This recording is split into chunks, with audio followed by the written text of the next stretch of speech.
Masih menyaksikan Breaking News Kompas TV bersama saya Iriana Mardanus. Saudara, kericuhan terjadi pasca pertandingan sepak bola Arema melawan Persebaya di Stadion Kanjuruhan, Malang, Jawa Timur. Arema takluk dari Persebaya 2-3. Ini yang diduga membuat supporter Arema tak terima hingga membuat kericuhan di lapangan. Polisi terpaksa melempar gas air mata dan hingga saat ini 127 orang dikabarkan meninggal dunia. Dan 2 diantaranya adalah polisi. Berikut kronologis yang disebutkan oleh Kapolda Jawa Timur, Irjen Niko Afinta. Menyesalkan dan prihatin serta berduka cita atas terjadinya kejadian ini, di mana terjadi pertandingan sepak bola antara Aremania dan Persebaya. Polri beserta penyelenggara serta instansi terkait sudah melaksanakan rapat beberapa kali, sehingga pertandingan ini tadi disepakati hanya dihadiri oleh supporter dari Arema saja, sehingga tidak ada supporter dari Persebaya. Sedangkan Persebaya penontonnya melaksanakan nobar dari tempat beberapa titik yang dari Surabaya. Pertandingan hari Sabtu ini berlangsung dari pukul 20.00 sampai 22.00. Dalam prosesnya kemenangan ada di Persebaya 3-2 dengan posisi. Terkait dengan proses pertandingan tidak ada permasalahan. Semuanya selesai. Permasalahan terjadi pada saat telah selesai, terjadi kekecewaan dari para penonton yang melihat tim kesayangannya yang tidak pernah kalah selama 23 tahun bertanding di kandang sendiri, tidak pernah kalah, namun pada malam ini mengalami kekalahan. Rasa kekecewaan itulah yang menggerakkan para penonton turun ke tengah lapangan dan berusaha mencari para pemain dan ofisial untuk menanyakan kenapa sampai kalah atau melampiaskan. Oleh karena itu, pengamanan melakukan upaya-upaya pencegahan dan melakukan pengalihan supaya mereka tidak masuk ke dalam lapangan ataupun mengejar para pemain. Dalam proses yang itu, untuk melakukan upaya-upaya pencegahan sampai dilakukan gas air mata, karena sudah anarkis, sudah mulai menyerang petugas, sudah merusak mobil, dan akhirnya karena gas air mata mereka pergi keluar ke satu titik di pintu keluar, yaitu kalau nggak salah pintu 10 ya atau pintu 12. Kemudian terjadi penumpukan. Di dalam proses penumpukan itulah terjadi sesak napas, kekurangan oksigen, yang oleh tim medis dan tim tergabungan ini dilakukan upaya penolongan yang ada di dalam stadion. Kemudian juga dilakukan evakuasi ke beberapa rumah sakit.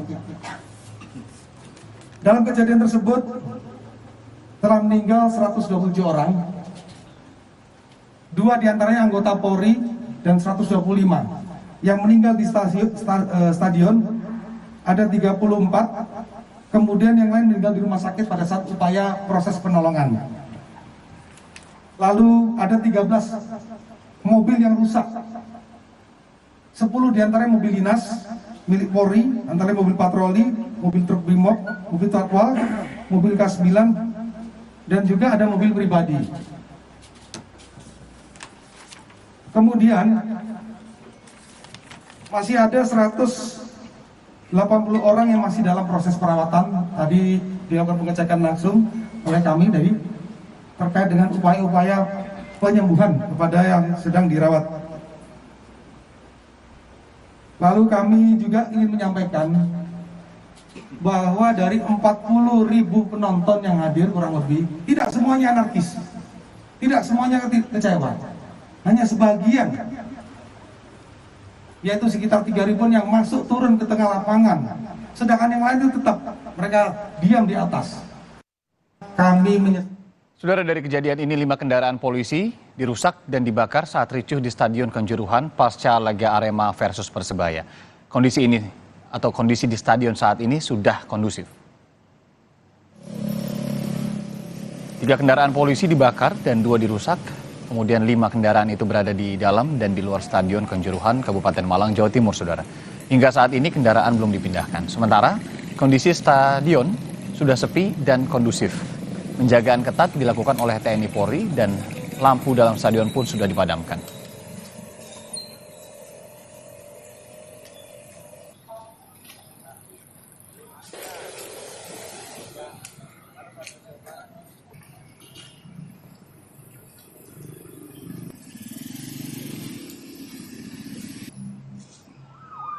Dari sejumlah video amatir, saudara, terekam sejumlah korban yang diduga meninggal dunia.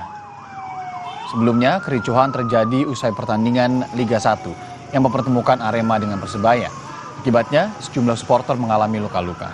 Kericuhan diduga terjadi karena supporter Arema kecewa atas kekalahan yang dialami Arema dari Persebaya pada laga lanjutan Liga 1 yang digelar di Stadion Kanjuruhan Malang pada Sabtu malam. Kericuhan yang berawal dari dalam stadion kemudian berlanjut hingga luar stadion.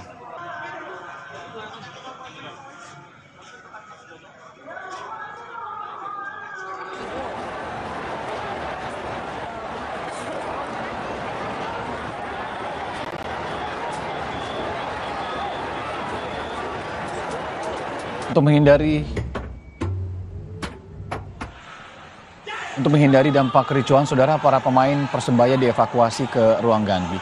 Beruntung, para pemain tidak mengalami luka-luka. Dengan pengawalan ketat aparat kepolisian, para pemain dibawa menggunakan kendaraan taktis untuk meninggalkan stadion. Dan saat ini sudah ada Hilda Nusantara, jurnalis Kompas TV di RSUD Kanjuruhan. Saudara Hilda, bagaimana kondisi terkini korban dirawat dan korban meninggal di sana? Ya, selamat pagi Rianda dan juga saudara. Informasi terbaru yang bisa saya sampaikan adalah saat ini saya berada di RSUD Kanjuruhan Kabupaten Malang, rumah sakit yang terdekat dengan lokasi kejadian kericuhan semalam, yakni dekat dengan Stadion Kanjuruhan Kabupaten Malang. Update jumlah korban yang dirawat di rumah sakit ini, ada 93 orang yang mengalami luka ringan dan sedang sebanyak 89 orang, dan luka berat kritis seperti gegar otak dan pendarahan otak sebanyak 4 orang, dan meninggal dunia ada 21 orang. Iriana dan juga saudara, hingga saat ini sejak tadi dini hari hingga saat ini banyak sekali keluarga yang datang ke sini, kerabat yang datang di sini untuk menanyakan apakah ada salah satu pasien yang tengah dirawat atau yang meninggal dunia ini merupakan kerabatnya atau keluarganya begitu.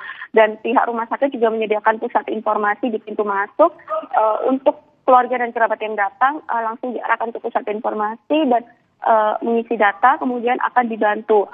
Jika memang dirawat di sini akan diarahkan, jika tidak akan diarahkan ke rumah sakit lainnya begitu. Ini ada dan juga saudara. Dan ini ada dan juga saudara, rumah sakit ini bisa dibilang cukup banyak merawat korban karena merupakan rumah sakit.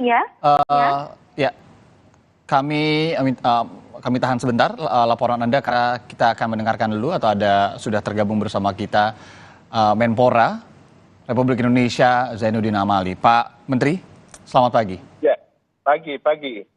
Pak Menteri, tragedi sepak bola Indonesia kembali terjadi, Pak Menteri. Apa informasi ataupun yang bisa Anda share di pagi hari ini untuk kami semua penonton Kompas TV, Pak Menteri? Ya, pertama tentu ini sangat memprihatinkan kita semua ya. Kita turut berduka cita atas musibah ini. Di tengah kita sedang mempersiapkan diri untuk melakukan kegiatan-kegiatan sepak bola yang bahkan untuk tingkat dunia ya. Tiba-tiba kita dikejutkan dengan musibah ini, tentu kita prihatin. Saya sedang berkoordinasi dengan pihak PSSI dan juga dengan kepolisian. Ini saya segera ke Malang akan meninjau. Tadi saya sudah komunikasi dengan Pak Kapolri dan Ketua Umum PSSI. Segera kita lihat lapangannya seperti apa. Tapi tentu ini sangat disayangkan kejadian seperti ini yang membuat mencederai sepak bola kita. Betul. Dan di saat kita sudah perkenankan sepak bola bisa ditonton langsung oleh para supporter, oleh para penonton di stadion. Tapi ada kejadian seperti ini tentu sangat memprihatinkan dan kita kecewa ya dengan kejadian ini. Ya. Nah, sementara informasi yang saya dapatkan ini ada sebagian supporter atau pendukung dari klub yang kalah yang tidak bisa terima kekalahan itu, kemudian mereka melampiaskan kekesalan dan kemarahan gitu, dan akhirnya ya terjadilah tragedi ini. Nah, tentu ini harus diinvestigasi ya. Saya kira tidak boleh dibiarkan begini saja. Ini harus kita investigasi dan harus ini menjadi yang terakhir karena ini besar korbannya, bahkan sekarang tidak ada yang dirawat di rumah sakit. Itu. Pak Menpora, Ya. kita ingat betul ya perjuangan Pak Menpora juga bersama dengan PSSI. Bagaimana kemudian kita memperjuangkan untuk menonton lagi sepak bola di stadion ini karena juga demi para supporter begitu ya, untuk mewadahi mereka, bertemu dengan para pemain favorit mereka, tim favorit mereka. Saat ini terjadi lagi hal-hal seperti ini. Tentu ini bukan apa yang kita harapkan dan jangan sampai ini terjadi lagi ke depannya. Ini bukan main-main. Kalau saya lihat datanya Pak Menpora, kita sekarang berada di peringkat kedua, deadliest soccer matches in history. Yang pertama ada di Peru, yang kedua di Ghana. Ghana ada 126 orang dan kita sementara ada 127 orang meninggal dunia. Sebuah prestasi yang tentu ini menyayat hati dan menyedihkan. Pak Menpora, evaluasi prioritas yang akan dilakukan? Ya, yang akan kita evaluasi pertama bagaimana penyelenggaraannya. Oke. Ya, penyelenggaraan tentang penanganan panitia di berbagai pertandingan. Itu kemudian tentang pengamanan dan kehadiran penonton itu yang sedang kita apakah kemudian kita kembalikan lagi itu tidak boleh ada penonton ke stadion atau seperti apa, itu yang kita akan diskusikan dengan Pak Kapolri dan PSSI. Oke. Kita segera ke lapangan. Termasuk jam pertandingan di malam hari menurut Anda termasuk salah satu yang harus dievaluasi kah, Pak Menteri? Kita lihat keseluruhannya kita akan lihat. Kita akan lihat itu sebab ada kan klub-klub juga berkeinginan untuk dipertandingkan itu di malam hari kan. Itu kita akan lihat, kita akan evaluasi secara keseluruhan. Tidak bisa hanya namanya parsial ya. Oh iya. Karena memang ini juga harus dilihat dari secara holistik dan secara general dari seluruh sisinya ya, Pak Menpora. Pak Menpora, mungkin kami juga ingin mendengarkan siapa tahu untuk saat ini mungkin masih ada yang panas antara supporter di sana atau keadaan di sana. Apa yang bisa Anda sampaikan untuk mendinginkan juga suasana di sana, Pak Menpora? Ya, yang pertama tadi saya sudah sampaikan turut berduka cita yang mendalam atas meninggalnya supporter ya. Jadi kita prihatin dan kepada para supporter saya menghimbau untuk seluruh Indonesia, bukan hanya yang di Malang saja. Sekarang ini kesempatan kita, sepak bola kita sedang bangkit. Sepak bola kita sedang bangkit, baik yang senior maupun yang kelompok umur bahkan sampai 16. Benar. Itu. Jadi tolong dukung, tolong beri penguatan terhadap kebangkitan sepak bola dengan menjaga ketertiban, jaga keamanan supaya kita tidak terbawa dengan cara-cara yang seperti yang sudah terjadi ini. Dan saya minta kepada para pimpinan kelompok-kelompok supporter, karena mereka lah orang yang didengar oleh para anggotanya, tolong diedukasi terus para supporter, para penonton ini, supaya kita menjadi penonton sepak bola yang baik dan mendukung tim kesayangan dengan baik juga. Jadi saya minta untuk yang ada di Malang sekarang, tolong untuk segera kembali ke tempatnya masing-masing, dan bagi yang sedang dirawat, mudah-mudahan segera sembuh, segera pulih kembali. Amin. Dan kita cari jalan keluar terbaik untuk apa yang terjadi ini. Oke, Pak Menpora, mau tanya dulu sebentar, agenda berangkat jam berapa Pak Menpora ke Malang? Ini saya sedang koordinasi dengan Pak Menteri Perhubungan. Karena yang untuk transportasi sana kan beliau yang standby. Oke, berarti segera ya. Nanti di Malang rencananya Pak akan melakukan rapat dengan siapa saja, kalau boleh diinformasikan Pak Menteri? Ya, saya akan koordinasi dengan Pak Kapolri, tadi sudah teleponan, dan PSSI. Oke. Untuk Liga jadi- sendiri Pak, kalau informasi yang Bapak sudah dapatkan, apakah akan ditunda dulu atau akan dilanjutkan atau seperti apa Pak? Belum tahu. Nanti Belum, ya? kita akan siang ini akan ada di sana. Kita segera rapat dengan Pak Kapolri dan PSSI. Oke, baik. Pak Menpora, terima kasih.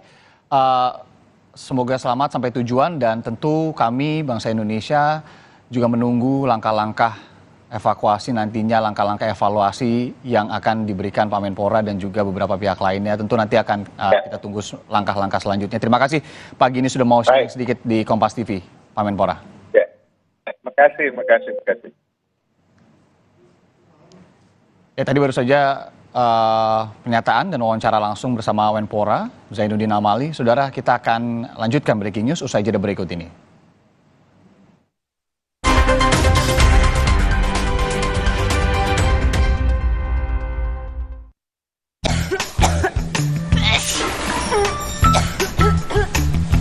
Batuk dan pilek, minum nih. Ultra Flu Extra dipercaya meringankan batuk dan flu yang mengganggu. Ultra Flu Extra, batuk dan flu reda, lega rasanya. Belum juga nyampe, udah keringatan. Aqua dulu.